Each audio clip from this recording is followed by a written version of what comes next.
السلام علیکم ګرانو دوستانو، هیله لرم چې روغ او جوړ به وئ.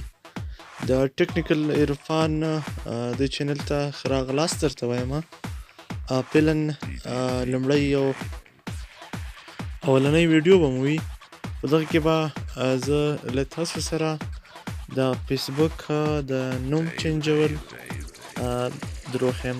څنګه کولی شو چې د فیسبوک خپل نوم چینج کړو، یا هم د بل چا اکاونټ مو چې هیک کړی وي او د هغه نوم خپل نوم ته واړو.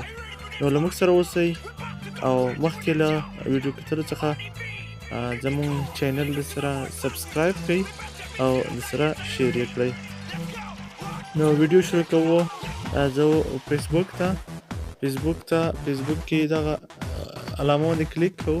دا علامه باندې چې کله کلیک وکړو لاندې راځي setting and privacy، دلته کلیک کوو. کله مو چې دلته کلیک وکړو دلته موږ تاسو ته یو بل سیټینګ راځي، هغه سیټینګ کې privacy شارټکټ دی یو، او بل your time on Facebook language code، دغه باندې کلیک کوو. دا مو ته یو لیکوډ علامې ښیي، کوم هغه چې موږ کړې ده. هغه نه وروسته سیټینګ باندې کلیک کوو. کله مو ګلونه دوستانو په سیټینګ باندې کلیک وکړو نو دلته موږ تاسو ته راځي personal information language payment په نوم باندې security and login. دلته د personal information باندې کلیک کوو.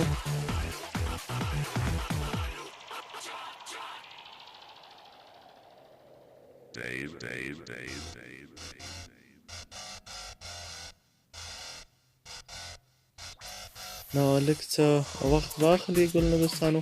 دلته تاسو ته راځي if you change your name on Facebook you can change it again for a 16th year. Please don't add a new unusual capitalization and punctuation character or random words. دلته تاسو ته میسج درکوي وایي هر کله چې تاسو خپل نوم چینج کړه نو تاسو کولی شئ چې تر 8 ورځو پورې په همدغه نوم ستاسو آی ډي پاتې شي. تاسو نشئ کولی چې په 8 ورځو دننه کې تاسو دغه خپل نوم چینج کړئ. نو ګلونه دوستانو اول به دلته راځو. دلته یو نوم ورکوو، مثال یو نوم ورکوو افغان. دلته باندې کلیک کوو افغان خان.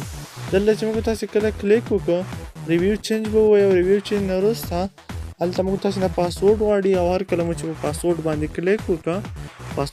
کلیک وکړو نو ستاسو نوم ډایرکټلی چینج کیږي.